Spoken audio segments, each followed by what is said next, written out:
E existe alguma relação entre esses dois conflitos ou são coisas completamente diferentes, né? Porque a gente viu primeiro Rússia e Ucrânia e depois a gente viu ali as coisas se intensificando entre Israel, ali no Oriente Médio e tal. E aí depois as tensões também parece que Taiwan e China começam a se aflorar. Tudo tem uma única causa que as pessoas talvez não consigam enxergar a relação? Como é que é? Não, relação tem, até porque os principais atores sempre são os mesmos, né? Todos os conflitos internacionais, eles têm Estados Unidos de um lado, Rússia e China do outro, com maior ou menor participação, mas tem, né? No caso do conflito entre Israel e Hamas, Israel e faixa de Gaza, a participação... Os russos não têm uma interferência tão grande assim na região, já tiveram muito mais durante a Guerra Fria. Os chineses, talvez hoje, crescem muito mais economicamente, até a nível de investimento, do que os russos, e vinham crescendo também em participação até na questão palestina. Por exemplo, a China, antes de todo esse conflito acontecer, ela tinha se reunido com o líder dos palestinos, da Autoridade Nacional Palestina, que é o Mahmoud Abbas, e tinha prometido que durante décadas Rússia e Estados Unidos não tinham conseguido estabelecer um Estado palestino, mas que agora a China ia conseguir ser uma importante mediadora, né? Mas assim, o conflito direto entre Rússia e Ucrânia, Israel e Palestina, talvez não tenha muita, além da participação dos atores principais. Esse é um caso mais específico ali da região. Sim, apesar de, né, tem influência direta, mas sim, não tem muita relação com a guerra Rússia e Ucrânia, não. Mas existe alguma... Porque no começo, como é que ali é uma região mega importante para a produção de petróleo, né, em torno e tudo mais. E eu lembro que no começo do conflito era sempre isso, né? O petróleo explodia. Aí, não, tá mais um pouquinho mais tranquilo, tal, não sei o quê. Aí tacava um míssil um pouco mais potente, voltava a subir o preço do petróleo. Esse conflito, ele não tem relação direta com, digamos, influência geopolítica ou econômica. É mais algo voltado para a cultura, é algo mais do povo que ali reside? Na minha concepção, quase todas as guerras, eu falo quase todas só para não generalizar, porque talvez eu falaria todas, tá? Ela tem uma ligação econômica sempre como ponto principal, né? A economia sempre ditando as questões. O Oriente Médio, como vocês bem falaram, ele é realmente uma região muito estratégica. E não só pelo petróleo. O petróleo também, com certeza, 2/3 do petróleo mundial está só naquela região do Golfo Pérsico. Mas o Oriente Médio, por exemplo, ele é quase como se fosse o centro do planeta. Ele está na conexão da África, da Europa, do restante do continente asiático. O Oriente Médio é uma região de rotas comerciais, de dutos, de diversidade étnica. Então, assim, a importância do Oriente Médio é muito grande pelo petróleo, por ser essa conexão e, claro, pela questão religiosa, né? Se você pegar o berço das 3 mais tradicionais religiões monoteístas, que é o judaísmo, o cristianismo e o islamismo, estão também no Oriente Médio. Mas a economia sempre é o ponto que fala mais alto. Por exemplo, nesse momento, você ter acesso ali, o domínio da Palestina é uma região importante, por exemplo, de gás natural, tem gás ali localizado, é acesso ao mar Mediterrâneo, você ter o controle, por exemplo, do Rio Jordão, que é um rio super estratégico, uma região que sofre com estresse hídrico. Então, o ponto cultural e o ponto histórico, eles acabam sendo pano de fundo. Mas a questão econômica, para mim, é a primordial. A questão econômica. Caraca, eu não imaginava dessa daí. Achava que era mais galera ali as questões envolvendo religião, né? Porque no final do dia, as questões envolvendo religião, elas vêm com muita força no dia a dia das pessoas, né? E eu acho que aí eu vou trazer um outro ponto para a gente incrementar as discussões, não só envolvendo Israel e Hamas, mas a gente já passou por Rússia e Ucrânia, e eu vejo que isso também estava muito latente nesse momento, que é a questão da desinformação. Talvez a desinformação no conflito Israel e Hamas, ela tenha sido mais forte do que envolvendo Rússia e Ucrânia. Em que sentido, né? Justamente por conta desse apelo da religião ser muito forte.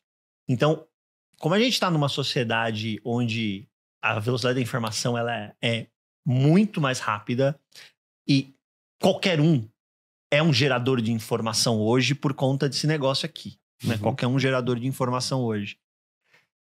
E a gente, além de tudo, tem uma carência de líderes em relação à qualidade que a gente já viu em outros tempos, que é absurda, né? Então, os líderes hoje, eles estão muito mais preocupados em serem influencers do que serem chefes de Estado. E essa é a grande verdade. É só olhar Trump. Tá mais preocupado em... Eu vou falar twittar ainda, porque eu não achei um verbo pro X, né? Então, tá mais preocupado em twittar do que ser chefe de Estado de fato, né? E ele não é caso único, né? E aí entra a questão da desinformação, né? Porque aí você vê vídeos de 10 anos atrás sendo compartilhados como se fossem casos que estivessem acontecendo agora em Israel. Coisas deploráveis, né? Bebê sendo decapitado, pessoas sendo queimadas vivas. Aí um ou outro que guarda um pouquinho de sanidade fala, não, deixa eu pesquisar antes de compartilhar isso daqui. Aí olha, nossa, era de 2013, 2008, né? Outros conflitos à época. Não deixa de ser uma atrocidade. Sim. Mas não é de agora. Né? Como é que você vê essa questão neste conflito específico? Porque aqui, como você tem um elemento de religião muito mais forte, ainda que o econômico seja pano de fundo, né? Como é que você vê essa questão da desinformação? Movendo, inclusive, dando mais força, né? Botando mais gasolina nessa fogueira. Não, de fato, assim, primeiro falando da desinformação, para depois particularizar, acho que talvez merecesse um podcast só à parte, né? A questão da comunicação e como que ela é relevante, assim, para os conflitos atuais. É o que a gente chama de guerra híbrida. A guerra, ela nunca se dá somente no campo de batalha, e muitas vezes o campo de batalha nem é o principal, mas é o campo da comunicação, das sanções econômicas e tal. Por exemplo, hoje, já trazendo para a questão Israel-Palestina, a gente teve uma eleição na Geórgia, que é um país ali que muito próximo da região do Cáucaso, na Rússia, que a questão da comunicação foi primordial. Porque a Rússia alega que os Estados Unidos estavam financiando partidos políticos, propagandas e tal, para que determinado partido ganhasse, e os Estados Unidos faziam a mesma acusação em relação aos russos. Que na verdade não, eram os russos que estavam influenciando na comunicação para que determinado partido ganhasse. No final das contas, quem acabou ganhando foi o partido mais pró-Rússia, chamado Sonho Georgiano, e agora a Geórgia está passando por uma convulsão, porque ninguém legitima o resultado das eleições, alegando que, na verdade, as eleições só foram vencidas porque foi a Rússia que gastou mais dinheiro e aquilo não representa exatamente a vontade popular da população da Geórgia. E isso tende a acontecer. A própria eleição dos Estados Unidos, por exemplo. A Microsoft, ela divulgou que a Rússia, ela financiou fazendas de bots para ficar criando ali perfis nas redes sociais para manchar a imagem da Kamala Harris e exaltar o governo Trump, o eventual governo Trump, porque era muito melhor para os russos que o Trump ganhasse do que exatamente que a Kamala Harris ganhasse, entende? Então, assim, a comunicação, o controle dos dados, talvez tenha até uma frase que fala, né, que os dados, eles são o petróleo do século XXI. Porque se você tem o dado das pessoas nas mãos, você consegue financiar, por exemplo, dentro da parte mais basiquinha, que é processo ali, por exemplo, de mercadoria, convencimento da população de comprar determinado produto, até influenciar, por exemplo, em decisões políticas. Por isso que os americanos hoje, eles falam, olha, a Rússia a gente tem que combater, porque é o principal inimigo geopolítico e tal, mas em longo prazo, o nosso principal rival não são os russos. O nosso principal rival são os chineses. Porque a China hoje é com certeza o país que mais aumenta ali sua capacidade de comunicação. A China hoje é a liderança da rede 5G, a rede 6G eles prometem liberar até 2026 ou 2027. A Huawei é um monstro na comunicação e é uma empresa chinesa, entende? Então os americanos hoje, eles travam essa guerra comercial, essa guerra de sobretaxa com os chineses, porque os americanos sabem que se eles perderem o monopólio dos dados da comunicação e isso cair na mão dos chineses, é perder domínio geopolítico, com toda certeza. E a China pode influenciar muito mais, né? No caso da questão palestina, concordo com você. Acho que existem muitos vídeos, relatos que são evidenciados para tentar manipular e convencer a opinião pública. Isso é feito por Israel, isso é feito pelos palestinos, isso é feito pelos russos, né? Sim, de fato. Tem uma história que ela é assim, mega importante. Quando você pega, por exemplo, na Guerra do Golfo, em 91, os Estados Unidos, eles tinham acabado de sair, né, da Guerra Fria, então tinham perdido ali a Guerra do Vietnã, gastado muito dinheiro com o exército e tal. E os Estados Unidos queriam interferir na Guerra do Golfo para salvar os kuwaitianos que tinham sido invadidos pelo Iraque. Só que a opinião pública americana estava totalmente contrária à participação dos americanos nesse conflito. De repente surge um vídeo de uma garota que tá falando, imagina, o exército do Iraque está oprimindo a gente, está usando armas químicas, biológicas, tem relatos de violência sexual em massa. Isso mexeu com a opinião pública americana e os americanos, de fato, interferiram na Guerra do Golfo. Depois descobriram que esse vídeo era falso. Aquilo foi criado com uma narrativa para... Não, o governo americano fala que não teve participação. Juro que eu não sei, tá? Não dá pra saber.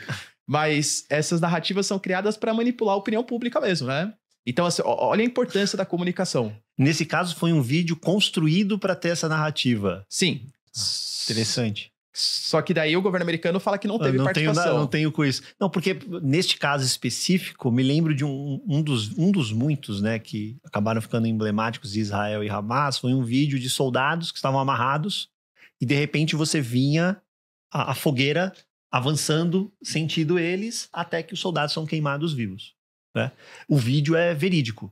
Só que o vídeo, salvo engano, é datado de 2008, é o Estado Islâmico queimando soldados turcos. Só que ele está sendo compartilhado agora como se foram soldados israelenses sendo queimados, né? Isso mexe com a opinião pública, né? Exato. Não tem jeito. E por uma notícia falsa, né?